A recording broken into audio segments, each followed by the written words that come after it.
भीमा नदी म्हणजे भीम, छोटा भीम, छोटा भीम, छोटा भीम, छोटा भीम। हा छोटा भीम कुठे जाऊन बसलाय? झाडावर, वृक्षावर जाऊन बसलाय। वृक्षकाळ जलप्रणाली।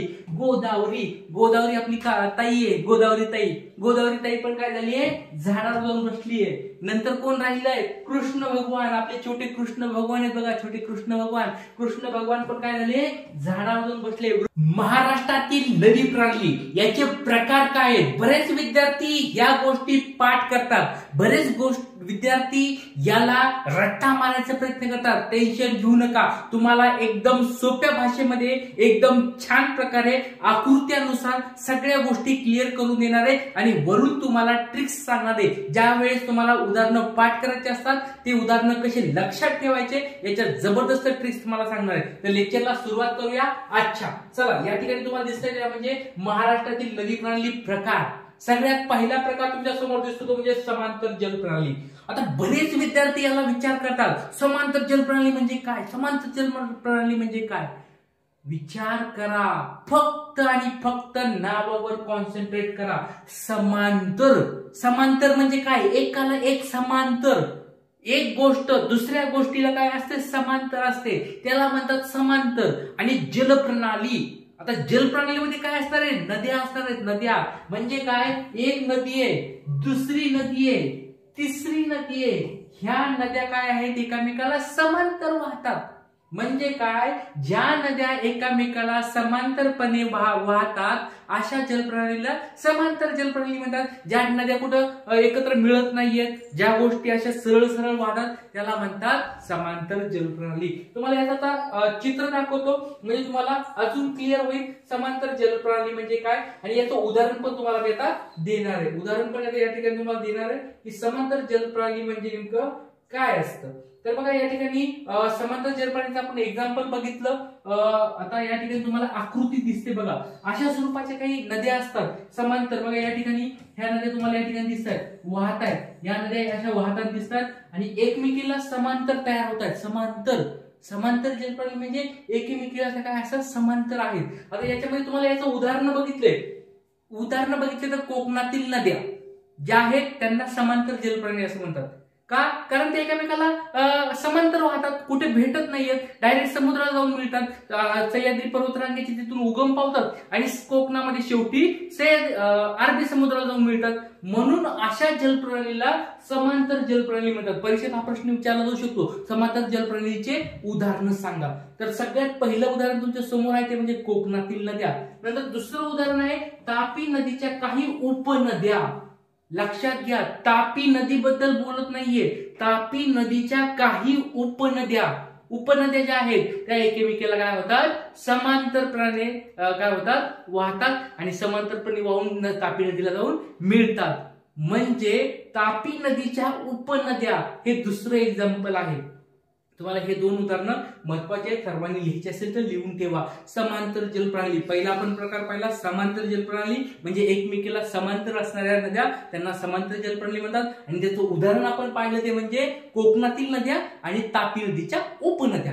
चला आता आपण दुसरं उदाहरण पाहूया। दुसरं उदाहरण या ठिकाणी दिसतंय तुम्हाला ते म्हणजे जाळीदार जलप्रणाली। बघा तुम्हाला परत एकदा सांगितलं आताच, जाळीदार जलप्रणाली म्हणजे काय? पाठ करायचं नाही, रट्टा मारायचं नाही, फक्त मनातल्या मनात म्हणा जाळीदार, जाळीदार, जाळीदार। जाळीदार म्हणजे काय? जाळी, बरोबर का नाही? जाळी, अशी जाळी तयार होते बघा, जाळी। आपण बघा मासे पकडायला जाळी वापरतो का नाही, त्याच स्वरूपाची। ज्या ठिकाणी गुंतागुंतीचं स्ट्रक्चर तयार झाले, ज्या ठिकाणी नद्या एकमेकाला असे एकत्र मिसळतायत अशा नद्यांना, अशा जलप्रणालीला काय म्हणतात? जाळीदार जलप्रणाली असं म्हणतात। जाळीदार, जाळीप्रमाणे एकमेकांचे गुंतागुंतीचं स्ट्रक्चर ज्या ठिकाणी होतं अशा स्वरूपाच्या जलप्रणालीला जाळीदार जलप्रणाली असं म्हणतात। आता याचं उदाहरण आपण बघूया, याचं तुम्हाला चित्र पण मी दाखवतो। आणि महत्वाची गोष्ट, तुम्हाला असे चित्र, अशी माहिती तुम्हाला इतर कोणत्या पुस्तकात भेटणार नाही, त्याच्यामुळे वाटलं तर स्क्रीनशॉट काढून ठेवू शकता। छान स्वरूपाची तुम्हाला या ठिकाणी आकृती पण दिली आहे। जाळीदार जलप्रणाली बघा या ठिकाणी दिली आहे, एक उपनदी आहे, उपनदीला छोटे छोटे छोटे छोटे काय झाल्या, अशा त्याचे ओढे, नाले, नद्या एकत्र येऊन मिळाले आणि छोटे छोटे असं गुंतागुंती स्ट्रक्चर झाले बघा, छोटे छोटे छोटे छोटे अशा एकदम जाळीसारखं स्ट्रक्चर तयार झाले, म्हणून ह्याला म्हणतात जाळीदार जलप्रणाली. छोटे छोटे छोटे छोटे छोटे उपनद्या, छोटे छोटे त्याच्या ओढे नाले, छोटे छोटे अशा गोष्टी जे येऊन मिळतात आणि गुंतागुंती स्ट्रक्चर होतं, त्यावेळेस अशा जलप्रणालीला जाळीदार जलप्रणाली असे म्हणतात. आणि याचं उदाहरण बघा, परीक्षेत तुम्हाला प्रश्न कसा विचारला जाईल की जाळीदार जलप्रणाली महाराष्ट्रामध्ये कुठे आढळते, तर लक्षात ठेवा भीमा नदीच्या खोऱ्यामध्ये बऱ्याच उपनद्या अशा प्रकारची जलप्रणाली तयार करतात. आपण बघितलं समांतर जलप्रणाली, याचं उदाहरण बघितलं तापी नदीच्या उपनद्या समांतर जलप्रणाली तयार करतात आणि भीमा नदीच्या उपनद्या अशा स्वरूपाची जाळीदार जलप्रणाली तयार करतात. बघा महत्वाचं आहे, आणि बरेच विद्यार्थी काही काही वेळेस अशा चुका करतात की भीमा नदीला समजतात की जाळीदार नाही, भीमा नदीच्या उपनद्या नीट समजून घ्या. भीमा नदीच्या उपनद्या आहेत त्या खोऱ्यामध्ये, भीमा नदीच्या खोऱ्यामध्ये काही उपनद्या आहेत आणि त्या उपनद्या अशा स्वरूपाची जाळीदार जलप्रणाली तयार करतात. हे तुम्ही त्याच्यामध्ये बघू शकता. तिसरं आता आपल्याला पुढचा प्रकार पाहायचा आहे, तो म्हणजे कोणता बघा, जाळीदार जलप्रणाली आपण बघितली. पुढची आहे बघा केंद्र त्यागी. बघा केंद्र त्यागी जलप्रणाली पाठ करतात बरेच विद्यार्थी, रट्टा मारतात. केंद्र त्यागी म्हणजे काय, केंद्र त्यागी म्हणजे काय, असं करू नका. केंद्र त्यागी नाव फक्त व्यवस्थित समजून घ्या. केंद्र म्हणजे काय, केंद्र म्हणजे बिंदू, बरोबर. केंद्र म्हणजे काय, बिंदू. आणि त्यागी, त्यागी म्हणजे त्याग करणारा, लांब जाणारा, म्हणजे संसारातून लांब जाणारा त्यागी, संन्यासी. त्या स्वरूपात एक डोंगर आहे, समजा डोंगर, एक एक्झाम्पल घ्या, एक डोंगर आहे, एक तळ आहे किंवा एखादं मोठं टेकडी आहे, त्या ठिकाणाहून नद्या काय होतात, लांब जातात. जसं की महाबळेश्वराच्या टेकडीवरून, महाबळेश्वराच्या डोंगरावरून नद्या लांब जातात. म्हणजे काय, या ठिकाणी महाबळेश्वराचे महाबळेश्वराचा डोंगर म्हणजे या ठिकाणी केंद्र झाला आणि त्याचा त्याग करतायत, म्हणजे तिथून नद्या लांब वाहत चालल्यात, म्हणून त्याला म्हणतात केंद्र त्यागी. केंद्राचा त्याग करणाऱ्या नद्या म्हणजे केंद्र त्यागी नद्या. आता याचं उदाहरण पण तुम्हाला मी देऊन टाकलेलं आहे, ते म्हणजे महाबळेश्वर. उदाहरण तुम्हाला मी आता सांगितलंय, महाबळेश्वर.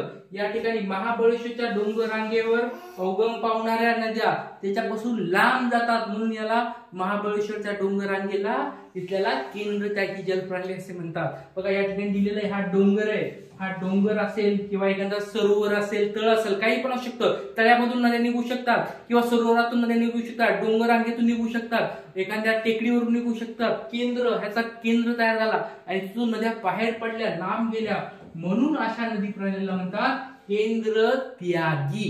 केंद्राचा त्याग करणाऱ्या नद्या, केंद्र त्यागी नद्या. चला आता असं बघितलं आपण. लेक्चर आवडलेलं असेल तर लाईक करायचंय, सबस्क्राईब करून ठेवायचं आणि तुमच्या मित्रांना शेअर करायचंय. बघा पाठ करायचं नाही, रट्टा मारायचं नाही. एक नवीन प्रकारे तुम्हाला अभ्यास मी शिकवत आहे. पुढचा आहे बघा केंद्रग्राही. आता आपण काय पाहिलं, केंद्र त्यागी. त्यागी म्हणजे त्याग करणारे, आणि केंद्रग्राही, ग्राही म्हणजे ग्रहण करणे. काय, केंद्र ग्रहण करणारे. केंद्र म्हणजे काय, आता आपण पाहिलं सेंटर, एखाद्या गोष्टीचा सेंटर आहे आणि त्याला ग्रहण करत चाललंय. बघा ग्रहण, ही नदी चालली ग्रहण करायला. आपण बघा लहानपणी पवनसुत हनुमान, बरोबर, हनुमान काय केले होते, सूर्याला ग्रहण करायला गेले होते. त्या स्वरूपात नद्या बघा, एक नदी आहे, ही नदी इकडे चाललीये, ही नदी इकडे चाललीये, ही नदी इकडे चाललीये, ही नदी इकडे चाललीये. म्हणजे असं वाटायलंय की ह्या ठिकाणी त्या येऊन सगळे एकत्र येऊन मिळतायत, त्याचं ग्रहण करायला, म्हणून अशा जलप्रणालीला म्हणतात केंद्रग्राही जलप्रणाली. केंद्राला ग्रहण करणाऱ्या, केंद्राकडे जाणाऱ्या, केंद्राकडे येणाऱ्या नद्यांना काय म्हणतात, केंद्रग्राही जलप्रणाली असे म्हणतात. तर याचं उदाहरण तुम्हाला मी सांगितलं, केंद्रग्राहीचं उदाहरण आपण पाहिलं. तर याच्यामध्ये बघा काही पण असू शकतं. केंद्र काय असणार आहे, एखादं तळ असेल तर याच्या ठिकाणी भरपूर साऱ्या नदी येऊन मिळायला लागल्यात, बरोबर, किंवा एखादा सरोवर असेल, सरोवराच्या ठिकाणी एखाद्या भरपूर साऱ्या नदी येऊन मिळाल्या, अशा स्वरूपात तुम्हाला ते पाहू शकतात. त्याच्यानंतर बघा याचा तो तुम्हाला काय दाखवतो, याचं तुम्हाला आता चित्र दाखवतो. चित्रामध्ये खूप सोपं आहे बघा. चित्र तुम्हाला अशा स्वरूपाचे चित्र कोणत्या पुस्तकात भेटणार नाही, त्याच्यामुळे लिहून ठेवायचं तर लिहा किंवा काढायचं असेल तर काढून ठेवा. बघा या ठिकाणी नद्या एकत्र आलेल्या दिसतात तुम्हाला. केंद्रग्राही, केंद्राचं ग्रहण करणाऱ्या नद्या, केंद्रग्राही नद्या अशा स्वरूपात तुम्ही बघू शकता. चला पुढचा प्रकार तुम्हाला या ठिकाणी दिसतोय तो म्हणजे आता पुढचा एक अजून प्रकार आहे वृक्षकार जलप्रणाली. तर लक्षात ठेवा ह्या सगळ्या ज्या गोष्टी मी शिकवत आहे तर ह्या सगळ्या गोष्टी तुम्हाला या एमपीएससी मॅजिक ठोकळ्यामध्ये पीएसआय एसटीआय एसओ जर तुम्ही तयारी करत असाल गट ब गट क तर रिव्हिजन मारायला बेस्ट पुस्तक आहे. आणि ज्या गोष्टी बघा आता तुम्हाला मी शिकवतोय त्या गोष्टी तुम्हाला चित्र वगैरे माहिती एवढे डेफिनेशन उदाहरणं कोणत्या एका पुस्तकात भेटणार नाही. त्याच्यामुळे हा एकमेव असा ठोकळा आहे त्याच्यामध्ये सगळे विषय आणि रिव्हिजन मारायला बेस्ट पुस्तक आहे एमपीएससी मॅजिक ठोकळा. सर्वांनी घ्या, खूप फायदा तुम्हाला होणार आहे. येणाऱ्या आणि मागच्या वेळेस परीक्षेमध्ये सगळ्यात जास्त प्रश्न या पुस्तकातून उतरले होते, त्यामुळे यावेळेस पण उतरणार आहे. त्यामुळे सगळ्यांनी ही मॅजिक ठोकळा घ्यायचा आहे, बाजारात उपलब्ध आहे. चला आता बघा पुढचा आपली जलप्रणाली असणार आहे वृक्षकार जलप्रणाली. बघा वृक्षकार जलप्रणाली, वृक्षकार म्हणजे काय, नावातच वृक्ष आहे.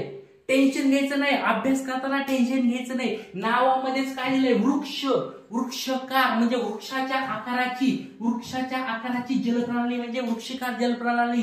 सोपं आहे, काही टेन्शन घ्यायचं नाही, पाठ करायचं नाही. आणि याच्यामध्ये बघा याचे उदाहरण सांगतो तुम्हाला. भीमा नदी काय आहे, भीमा नदी, गोदावरी नदी आणि कृष्णा नदी. बघा हे 3 उदाहरण आहेत. परीक्षेत हे विचारले जातील की वृक्षकार जलप्रणालीची उदाहरणं सांगा. भीमा, कृष्णा, गोदावरी. आता पाठ करायची गरज नाही, टेन्शन घ्यायचं नाही. तुम्हाला एक छोटी ट्रिक सांगतो. काय आहे बघा, भीमा नदी म्हणजे भीम, छोटा भीम, छोटा भीम, छोटा भीम, छोटा भीम. हा छोटा भीम कुठे जाऊन बसलाय, झाडावर, वृक्षावर जाऊन बसलाय. वृक्षकार जलप्रणाली. गोदावरी, गोदावरी आपली ताई आहे, गोदावरी ताई. गोदावरी ताई पण काय झाली आहे, झाडावर जाऊन बसली आहे. नंतर कोण राहिलंय, कृष्ण भगवान. आपले छोटे कृष्ण भगवान आहेत बघा, छोटे कृष्ण भगवान. कृष्ण भगवान पण काय झाले, झाडावर जाऊन बसले, वृक्षावर जाऊन बसले. म्हणजेच वृक्षकार जलप्रणाली. तुम्हाला परीक्षेत अशा स्वरूपाचे प्रश्न विचारले जातील. वृक्षकार जलप्रणालीची उदाहरणं सांगा. गोदावरी ताई आपली झाडावर चढली होती.